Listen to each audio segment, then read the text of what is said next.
حمزه بابا صرف شاعر نه دی، حمزه بابا ډراما نگار دی چې عفو بویا پریشان د اشتیاق زما خواهشو د څه خواهشو هغه مخ کې وای خو هغه کولو زلف مال راکړه پریشانی ما ستا دومره نازونه وړي دي ما ستا دومره نازونه برداشت کړي دي چې ته اوس زمانہ تغافل کې او زما خیال نه زیر کې ست زمون د خلکو دا خیال دی چې دا ساده خلک چې کمی کنه دا دوی ته د اسم نه پتا دوړو په سبا نه پويږي نه به کدینه ول د اور بصری وته وي دي زه خو به اول شرابونه سکم او د هغې نه پس به بیا زه توبې وباسم.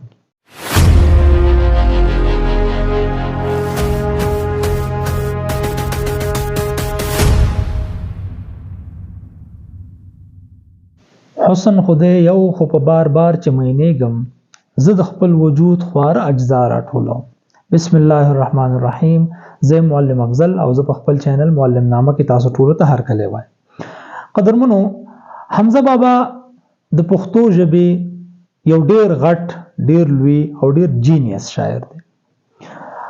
د حمزه بابا پوره نوم د امیر حمزه خان شینواری او په کال 1900 کې دا پیدا شوی دی او په کال 1994 یعنی 1994 کې دا وفات شوی دی. حمزه بابا صرف شاعر نه دی بلکې حمزه بابا په نثر کې هم ډیر کار کړی دی، یو ډیر غټ ډراما نگار دی، ناول لیکلی دی او د دې نه علاوه جرنالست دی او نورې ګڼ شمیر کارونه کړي دي. د حمزه بابا د شاعرۍ ښکاره اړخونه دي درې. یو د حمزه بابا عشقیه یا رومانوي شاعري ده، بل د حمزه بابا په شاعرۍ کې تصوف دی او د دې نه علاوه د حمزه بابا په شاعرۍ کې پښتونولي ده. د قلندر مومن د عناصر ثلاثه نوم ورکړی دی. نو موږ سیده راځو د دوی شاعرۍ ته. اول نمبر موږ د امیر حمزه خان شینواری یعنی د حمزه بابا عشقیه شاعري تاسو ته وړاندې کوو. حمزه بابا په یو ځای کې فرمایي چې عفو بویا پریشان د اشتیاقم ما د بل په تیر کړه خپل کړه زلف استا چې مې خوښ وي پریشان اوس پریشان یم ما عادي د تغافل کړه زلف استا. قدرمنو، په دې شعر کې حمزه بابا وایي چې عفو بویا پریشان د اشتیاقم، عفو ستوي معافی ته چې ما ته معافي کوا او زه پریشان د اشتیاقم زما خواهشو د څه خواهشو هغه مخ کې وایي چې د هغې د وجې نه زه ډېر زیات پریشان وم ما د بل په تیر کړه ښکل کړه زلف استا یعنې ما زلفې د بل چا ښکلولې او زه په دې موقع باندې دومره پریشان وم چې په غلطۍ کې مې ستا زلفې ښکل کړې او چې مې خوښه وي پریشان اوس پریشان یم ما عادي د تغافل کړه زلف استا. اچھا، یو خبر باندې غور وکړئ او دا ځان سره یاد وساتئ چې د زلفو خورو زلفو دپاره په شاعرۍ کې لفظ استعمالیږي پریشانه زلفی.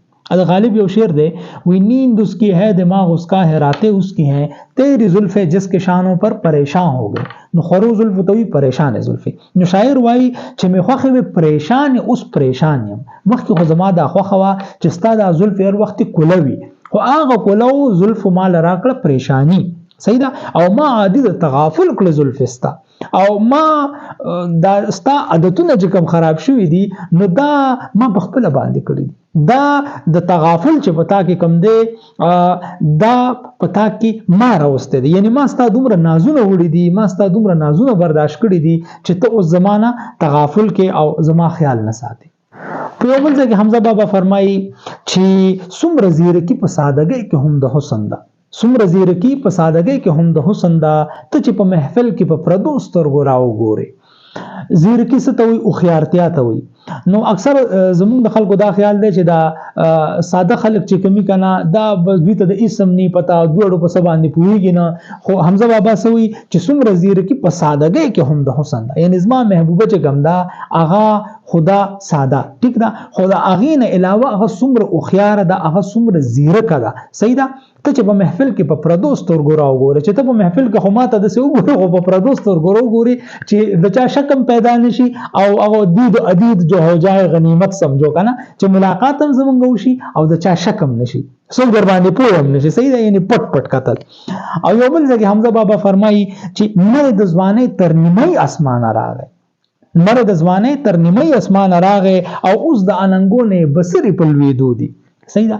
دا اکثر ویلې شي کنه چې کله په ځوانۍ کې په شباب کې که سړی که ښځې هغه چې په شباب کې نو د هغوی دا اننګي چې کوم دي چیکس اننګي دا بالکل سره شوي خلک وي اننګي بالکل داسې سره دي کنه.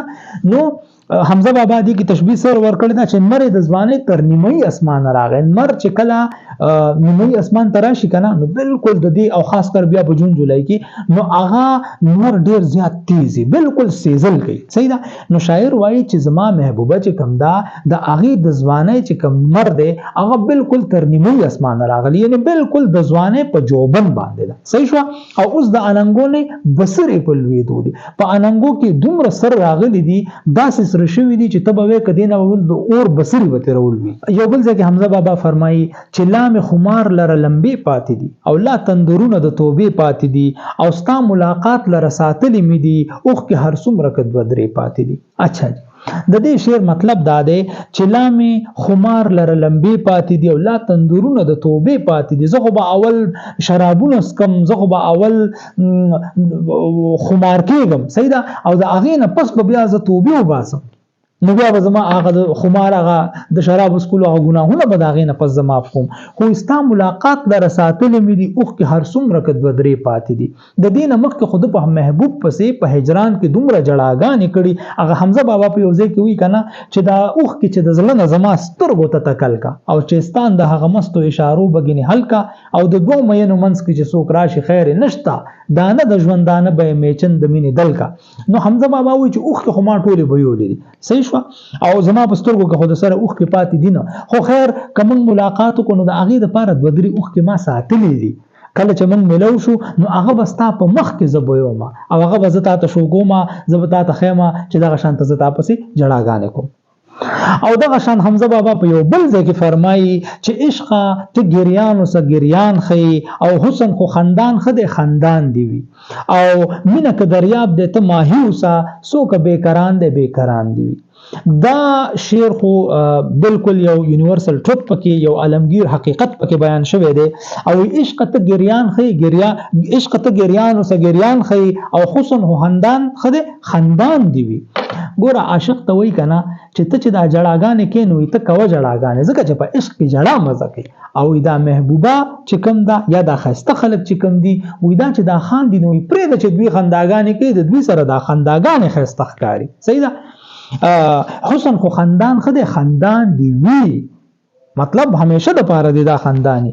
او مینه که دریاب دی ته ماهي اوسه څوک بیکران دی بیکران دی. ګوره مینه چې کوم ده که نه که هغه د الله سره مینه ده او که هغه د انسانانو سره مینه ده نو کار خو دی سخت کار. صحیح ده.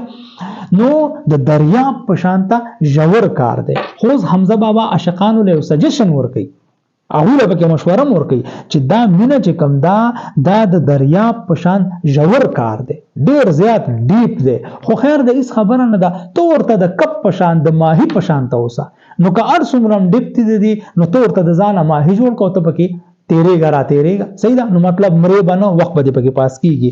او څوک بیکران دی بیکران دی که هر څومره جوور دی که هر څومره ډیپ دی نو ته ورته د ځانه ماهي جوړ کړه نو ستا به پکې کار چلېږي. مطلب دا دی چې په عشق کې ته هر رنګه تکلیفاتو ته ځان جوړ کا.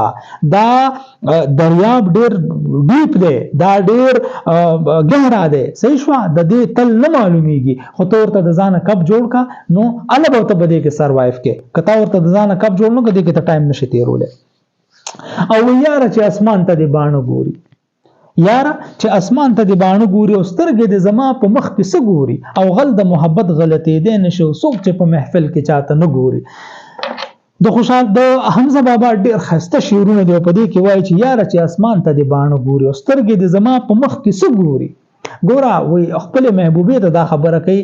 یو خدا ده کنه چې دغه شانته کاظم خان شیدا چې په یو ځای کې وی چې ستا چشمان چې په ادا سره بالا شي تور باڼه دی ګویا غشي په هوا شي. ما خبره دم کړی دا چې ستا دا باڼه چې کوم دي دا د غشو په شانته بره ګوري او ته ما ته څه لګوري ما وجني هغه وی کنه چې زړه بستا غلبېل کېده علي احمد چې مدام تیرو غشو ته سفر دی. صحیح شو.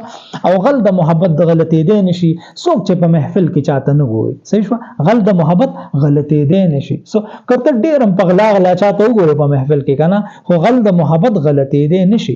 څوک چې په محفل کې چاته نه ګوري دا اکثر چې په محفل کې دا سی کنه چې عاشق می او معشوق می او پاغي کې دا عاشق چې کمی د ځان ناغرض کړي او ځان نه جانو کې چولې او ځان بالکل دا سې کړي کنه هغه د چا خبره ځان شپېلې کړي نو د خلک پاغي پويږي چې دا سړی چې ګم دې د دا ځان ناغرض کړي دي او دا ځان نه جانو کې چولې دي نو غل د محبت غلطي دي نشي د پته لګي صحیح دا چې دا سړی چې ګم دې دا عاشق دی.